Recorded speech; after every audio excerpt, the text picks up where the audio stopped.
사실 14절부터 21절까지가 통으로 되어 있는 내용입니다. 근데 이제 다 살펴볼 수가 없어서 오늘은 16절까지만 살펴보고요. 또 다음 기도회 때 다른 말씀들을 살펴보려고 합니다.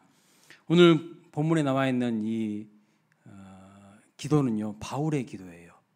바울의 두 번째 기도. 그러니까 에베소서를 보면은 바울이 기도한 내용들이 있는데 바울의 첫 번째 기도는 에베소서 1장에 기록되어 있어요. 1장 15절 이후에 보시면 바울의 첫 번째 기도가 기록되어 있고요. 오늘 3장의 내용은 바울의 두 번째 기도입니다. 그래서 바울의 두 번째 기도를 통하여서 우리가 무엇을 기도해야 되는지를 한번 살펴보도록 하겠습니다.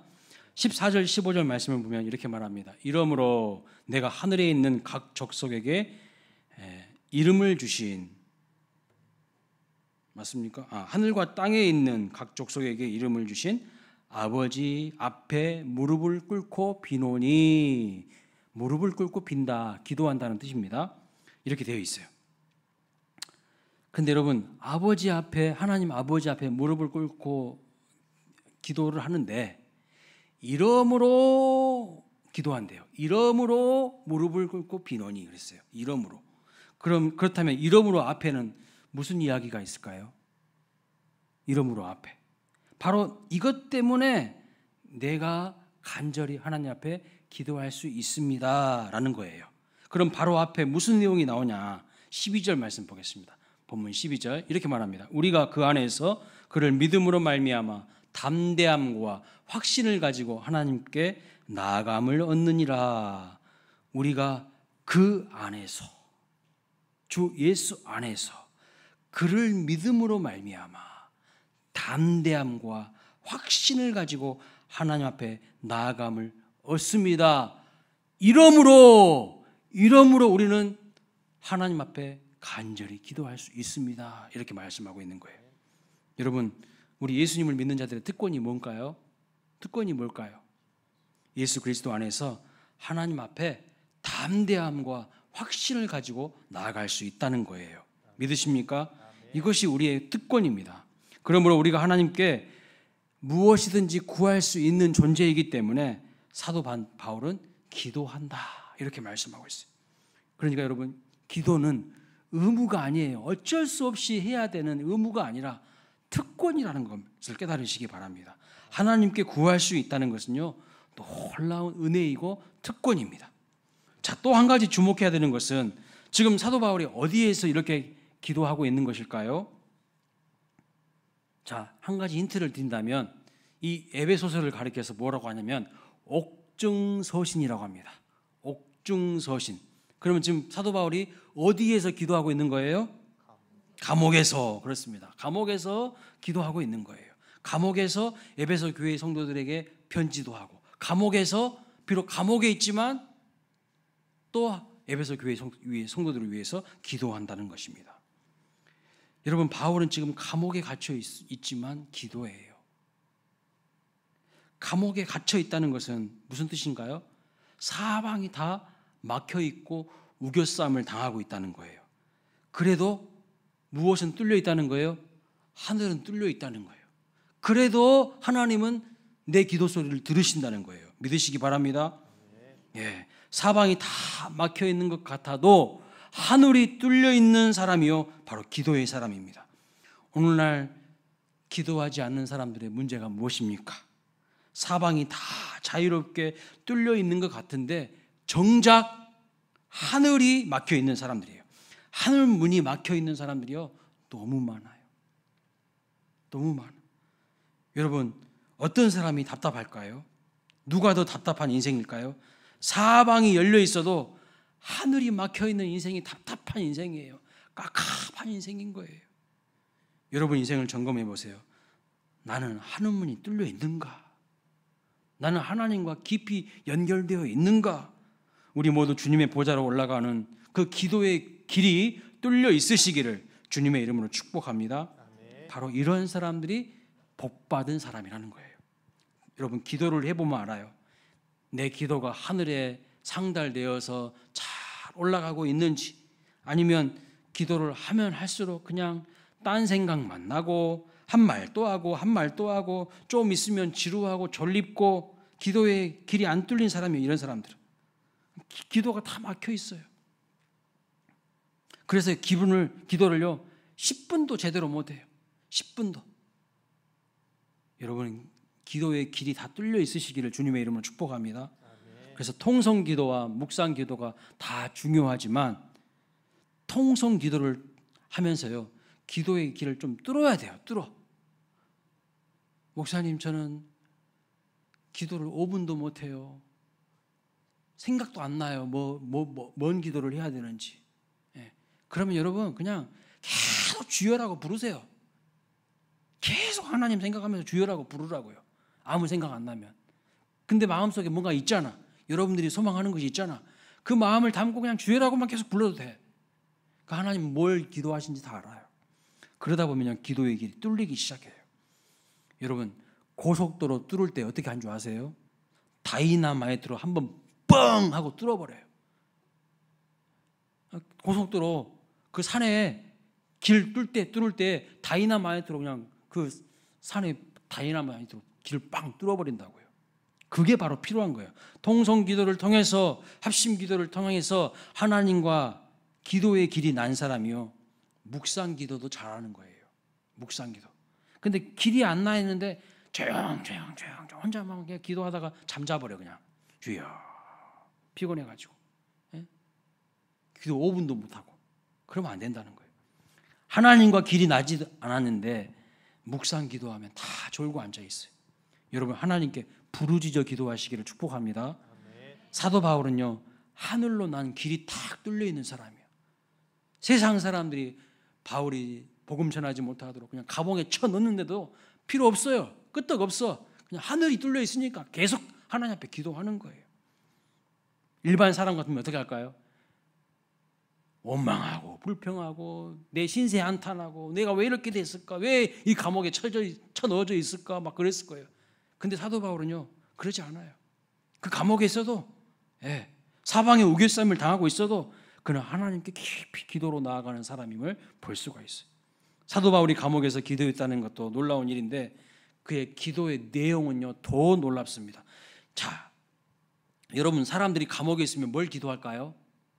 뭘 기도하겠습니까? 아마 많은 사람들이 감옥에서 풀려나도록 기도하지 않겠습니까? 그런데 사도 바울은 또 그런 기도도 하지 않아요. 하나님 나 풀어주세요. 나 빨리 나오게 해주세요. 이런 기도도 안 해요. 자기 기도도 하지 않습니다. 그럼 뭘 기도할까요? 뭘 기도? 에베소 교회 성도들을 위해서 기도하는 것을 볼 수 있어요. 사도 바울은 지금 감옥에서 에베소 교회의 성도들을 위해서 기도합니다.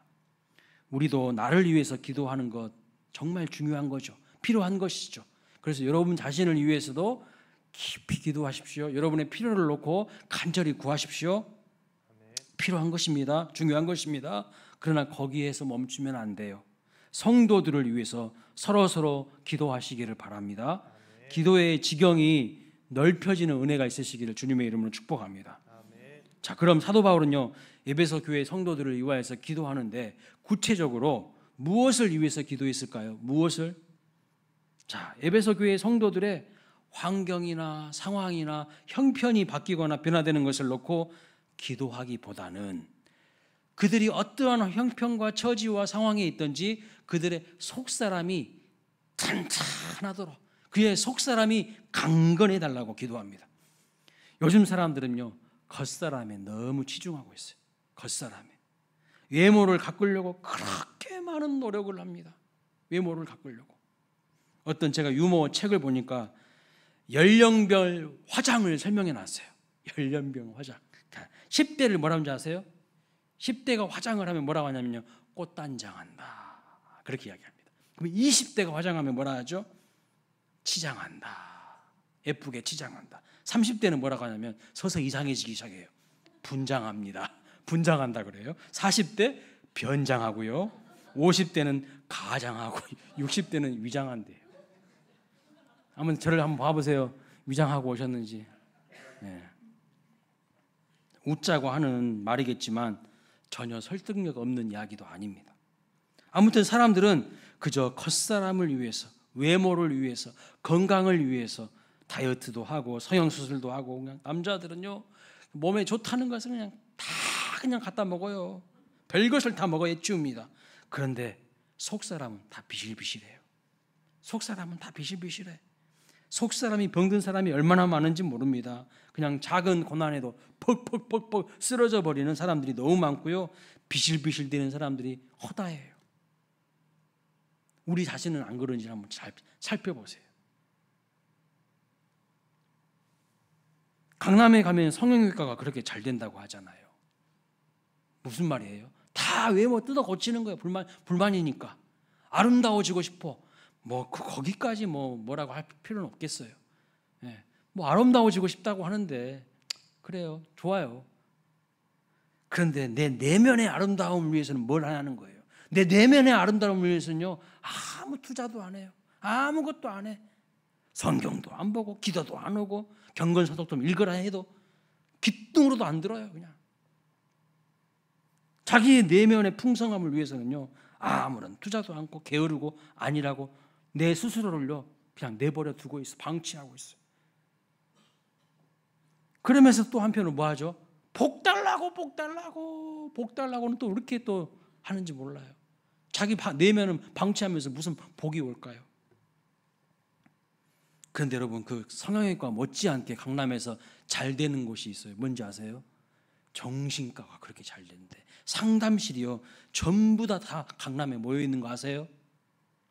외모를 다 뜯어 고쳐도 마음이 행복이 없다는 거예요. 마음에 행복이 없어요. 불안해요. 만족이 없어요.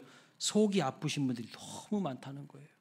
속이 아프신 분들, 속이 허하신 분들, 속이 공허하고 불안한 사람들이 너무 많다는 거죠. 제가 상담 훈련 받을 때에 저를 가르쳐 주셨던 상담 훈련 슈퍼바이저 교수님이 본인 상담 사례를 이야기해 주시면서 이런 이야기를 해 주셨어요. 이분이 이제 강남에서 상담 센터를 운영하시는데, 어느 날 상담실에 너무도 얼굴도 예쁘고 저기 뭐 영화배우 뺨치는 그냥 그 미모의 청년이 왔어요. 몸매도 너무 날씬하고 그런 한 자매가 들어온 거예요. 상담실에. 공부도 잘해서 인류대학에 다녀요. 인류대학에.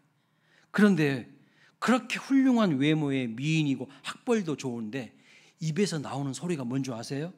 자기는 정말 불행하고 행복하지 않고 내가 왜 사는지 모르겠고, 와, 얼굴과는 다르게 입에서 터져 나오는 소리는요 완전히 다른 거예요. 그러면서 자기 자아상과 정체성이 심하게 왜곡되어 있어가지고요, 그 예쁜 얼굴도 다 앞머리를 이렇게 내려가지고 다 가리고 있어요. 얼굴도 다 가리고 있어요. 머리카락을 길게 늘어뜨려서 항상 가린다는 거예요. 상담하려고 하면 서로 얼굴을 보고 해야 될 거 아닙니까? 근데 머리카락을 다 불해가지고 가리는 거예요. 가리는 거. 그러니까요, 이 교수님이 상담하려고 하면은 상담실에 들어가면 놀린다는 거예요. 귀신이 한 마리 앉아 있는 것 같아가지고 앞머리를 다 풀어 헤쳐가지고 앞으로 내리니까요, 귀신 같다는 거예요.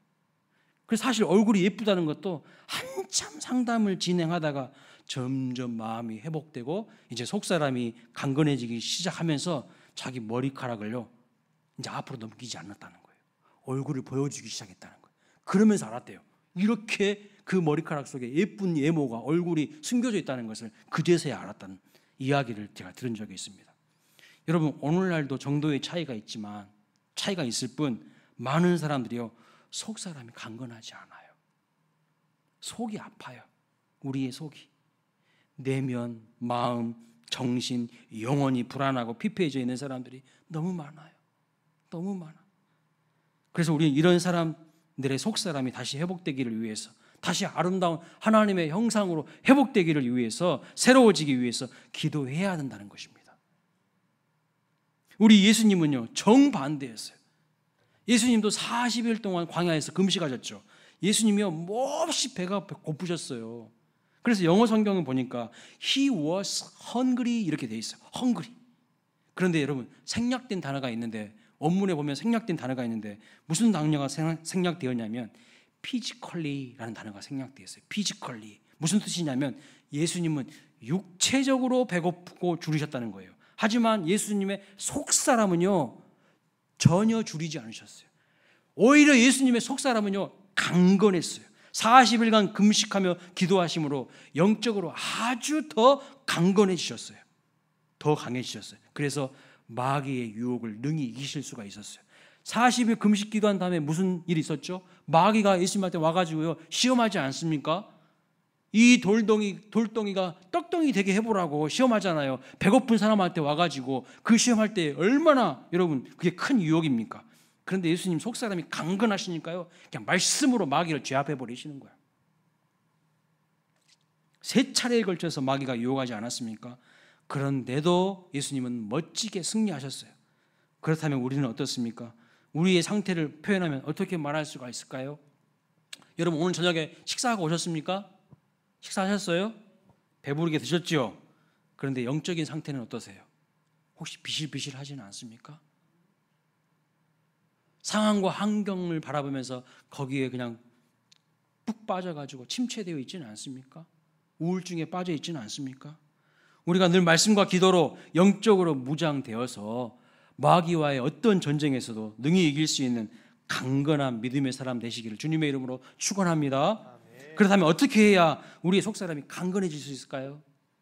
어떻게 해야? 주일 안에도 제가 잠깐 말씀을 드렸지만 어떻게 해야 강건해질 수 있는 것입니까? 16절 말씀 보세요. 이렇게 말합니다. 성령의 능력으로 강건하게 하시오며 라고 말하고 있어요. 성령의 능력으로. 너희 속사람을 성령의 능력으로 강건하게 하신다는 겁니다. 속사람이 강건해지는 비결은 세상의 지식도 아니고 인생 경험도 아니고 돈이 많아서 되는 것도 아니고 오직 성령의 능력으로 나의 속사람이 강건해질 수 있는 거예요. 믿으시기 바랍니다. 예수님을 따르던 제자들에게 큰 위기가 닥쳤을 때가 있습니다. 언제지요? 언제 예수님의 제자들에게 가장 큰 인생의 위기가 닥쳐왔습니까? 집단적인 패닉 상태에 빠져버렸어요. 예수님의 제자들이. 언제요? 예수님이 승천하셔가지고 눈앞에 안 보이실 때 항상 예수님과 함께 동고동락하면서 예수님 믿고 의지하고 따랐는데 예수님이 눈에 안 보여. 지도자가 눈에 안 보여. 그러니까요 너무 마음이 공허하고 허전하고 이거 어떻게 해야 될까 막 안절부절했어요. 더군다나 함께 동고동락하면서 3년 동안 함께 살았던 가룟 유다가 자살해가지고 죄책감에 죽어버렸어요. 그러니까요 엎친 데 덮친 격으로 그냥 엄청난 패닉 상태, 공허함과 그냥 그 허망한 마음을 어떻게 해야 될지 몰랐어요. 그런데 그 마음을 어떻게 이겼습니까? 그 마음을 어떻게 이겼어요? 그 상실감을 어떻게 이겼습니까? 어떻게 담대한 마음을 다시 회복했습니까? 사도행전 1장과 2장을 보면 그들이 예수님께서 약속하신 말씀을 붙잡고 마가의 다락방에 모여서 전심으로 뭐 했어요? 기도했어요. 맞아요. 전심으로 기도할 때에 사도행전 2장에 보면 무엇이 누가 임했습니까? 성령이 임하셨어요. 성령이 임하심으로 그들의 속사람이요 그들의 영혼이 담대해졌습니다. 담대해졌어. 강건해졌어요. 그래서 결국 그들은 성령의 사람들로 변화를 경험한 것을 볼 수가 있어요. 복음서의 제자들은요 자충우돌 문제가 많았던 제자들이었습니다. 여전히 세속적인 것들을 추구하던 욕심덩어리 사람들이었어요. 예수님이 죽기 일보 직전까지 누가 크냐 네가 크냐 내가 크냐 막 다투고 싸웠던 사람들이야. 전혀 변화를 경험하지 않았던 사람들입니다. 그런데 사도행전에서 보는 제자들은요 이제 복음을 위하여서 자기의 목숨까지도 던질 수 있는 속사람이 강건한 사람들로 변화되는 것을 볼 수가 있어요. 그것이 어떻게 해서 이렇게 됐냐는 것입니다. 성령의 능력으로 된 거예요. 성령의 능력으로. 그래서 어디를 가든지 부활하신 주님을 담대히 전하는 부활의 증인이 되는 것을 볼 수가 있습니다. 여러분 우리가 강건해지는 것은 환경의 문제도 아니고 상황의 문제도 아닙니다. 내 속에 성령이 거하시고 내 속에 성령이 충만히 역사하시면요 환경이 열악해도 감사하고요 환경이 열악해도 기뻐하고요 믿음으로 살아가게 되는 것을 믿으시기 바랍니다. 환경의 문제가 아니라니까요. 형편의 문제가 아니라니까요. 성령 충만하면 이걸 다 이길 수 있다는 것을 말씀하고 있어요. 그래서 오늘 우리가 구해야 될 것이 무엇일까요? 돈입니까? 세상의 지위와 출세입니까? 쾌락입니까? 아니라는 것을 여러분이 잘 아실 거예요. 물론 그것도 필요해요. 때로는 돈 필요해요. 그래서 여러분 구하세요. 저는 우리 광일교회 성도님들이 가난하게 사는 것 원치 않아요. 다 부자 되셨으면 좋겠어요. 근데 자기만을 위한 탐욕 덩어리 말고 돈 많이 벌어가지고 하나님이 많은 물질의 축복 주셔가지고 좀 교회를 위해서도 과감하게 헌금도 하고 다른 어려운 사람들 베풀고 나누고 이런 일에 좀 쓰임받는 거룩한 부자, 성부들이 많이 나왔으면 좋겠어요. 그런데 여러분, 우리의 속사람이 강건해지는 것은요, 성령으로만 되는 거예요. 돈 많다고 되는 게 아니야. 돈 많지만 속 비실비실한 사람 한두 명이 아니에요. 그러면 여러분, 성령으로 충만해지는 비결은 또 뭘까요? 속사람이 강건해지려면 성령 충만해야 한다는 거예요. 그러면 성령 충만해지려면 어떻게 해야 되는 것이죠? 항상 기도하는 삶을 살아가는 것입니다. 오늘날 한국 교회에 상당히 병폐처럼 잘못 가르치는 것들이 있어요. 한국 교회에서. 그게 뭐냐면요, 자꾸 방법론으로 가르치려고 해요. 방법론으로. 무엇이냐? 성령 충만해지는 방법, 하나님의 음성을 듣는 방법, 이것은요 매우 위험한 가르침이 될 수 있어요.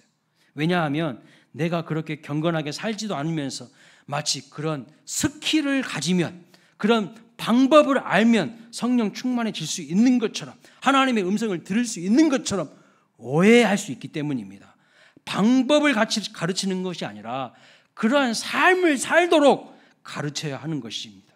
일상의 삶 속에서 경건을 훈련하고 기도를 훈련하고 실천하는 것이 중요한 것이지, 그런 것은 없고 방법론만 알고 있다고 해가지고 절대로 되는 게 아니에요. 방법론이 아니라는 거예요. 그래서 우리는 성령 충만해지는 방법이 아니라 뭘 배워야 한다고요? 성령 충만한 삶을 가르치고 그렇게 살아가야 하는 것이에요, 실제로. 근데 삶은 그렇게 살지도 않으면서 성령 충만한 스킬만 배워가지고 될까요? 천만의 말씀, 그 성령을요 만홀히 여기는 거예요. 하나님을 우습게 여기는 사람인 거야. 하나님의 음성을 듣는 스킬, 그 방법이 아니라 하나님의 음성을 들을 수 있도록 내가, 내 마음과 몸이 거룩하고 경건한 성전이 돼야 되는 거예요. 이런 삶은 살지도 않으면서 주어만 들어가지고 귀만 그냥 커져가지고 지식만 커져가지고 가분수가 되어가지고 살아가는 그리스도인들이 얼마나 많습니까? 속사람이 강건해지는 것은 오직 성령의 능력으로 되는 것입니다. 그래서 성령 충만한 삶은요, 삶을 살아가는 것은 하나님과 늘 하나님께 기도하는 삶과 직결되어 있어요. 다시 강조하면 우리의 속사람이 강건해지는 것은요, 기도하는 삶과 매우 연관이 깊다는 겁니다. 그래서 예수님께서 기도를 강조하시는 말씀이 있잖아요. 마태복음 7장에 보면 뭐라고 말합니까? 구하고 두드리고 찾으라고 하셨죠. 구하면 주실 것이요, 찾으면 찾아낼 것이요, 문을 두드리면 열릴 것이라고 말씀하시면서, 이렇게 강조하시면서 말씀하십니다. 결국 구하는 자에게 너희 아버지께서 좋은 곳으로 주시지 않겠느냐, 이렇게 말해요. 그런데 똑같은 말씀을 누가복음에서는 어떻게 강조하고 있습니까? 누가복음에서 동일하게 말씀하시는데 11장 13절 말씀 보실까요? 읽어보겠습니다. 시작. 너희가 악할지라도 좋은 것을 자식에게 주랄거든 하물며 너희 하늘 아버지께서 구하는 자에게 성령을 주시지 않겠느냐 그 하시니라. 좋은 것이 뭐라고 말하냐면 성령이라고 말씀하고 있어요. 성령. 가장 좋은 것이 바로 성령 하나님이에요. 그 성령 하나님이 나의 하나님 되면요, 다른 것은 다 따라서 옵니다. 물질도 따라서 와요. 성공도 따라서 와요. 여러분, 좋은 능력 있는 신랑 만나면요, 그 신랑 것이 다 내 것이 돼. 똑같은 거야. 성령을 주시지 않겠는가? 하나님과 딱 하나가 되면요, 하나님 안에 모든 것이 다 있어요. 믿으십니까? 우리가 기도할 때, 구하고 찾고 두드리실 때에 성령이 우리에게 임하시고 성령 충만한 삶을 살아가게 되고 결국 우리의 영혼과 속사람이 강건하게 되는 것입니다. 그 누구라도 할지라도, 그 어떤 직분을 가지고 있는 사람이라 할지라도 기도하지 않으면요, 속사람은 비실해지게 되어 있어요. 약해집니다. 마귀의 밥이 되기 쉬워요. 그러나 어린아이라고 할지라도요, 간절히 기도하는 자는요, 마귀는요 어떻게 할 수가 없어요. 절대로 함부로 하지 못합니다. 그런데 직분만 있을 뿐 사명 감당하지 않는 자, 직분만 있을 뿐 기도하지 않는 사람이 문제인 거예요. 교회는 오래 다니긴 했어. 그런데 기도하지 않는 사람들, 기도가 멈춰 있는 사람들, 기도의 문이 다 닫혀 있는 사람들, 이 사람들 반드시 문제예요. 왜요? 마귀의 밥이기 때문에. 마귀는요, 기도하지 않는 사람들은 정말 우습게 여겨서 여러분의 앞마당에 마귀가 막 함부로 드나들러도 여러분들이 어떻게 하지를 못해. 여러분, 금요기도회, 새벽기도회는 여러분의 속사람을 온전하고 강건하게 만드는 시간임을 믿으시기 바랍니다. 절대로 포기하지 마세요. 절대로 포기하지 마세요. 여러분의 인생이 점차 더욱 풍요롭게 되고 강건하게 되기를 원하십니까? 그러면 기도가 더 깊어져야 되고요, 기도의 시간이 더 많아져야 되는 겁니다. 우리 여기 청년들 앉아 있지만 오늘 이제 금요기도회 끝나고 저희 간대요. 정읍에 블레싱 2차 답사 간대요. 1박 2일로 잘 다녀오시길 바라는데, 청년들은요, 기도하지 않는 사람하고는 절대 결혼하지 않겠다는 마음의 각오가 있어야 돼요. 네? 아시겠습니까? 기도하지 않는 사람은요, 여러분 피곤하게 해요. 응? 여러분 피곤하게 한다고.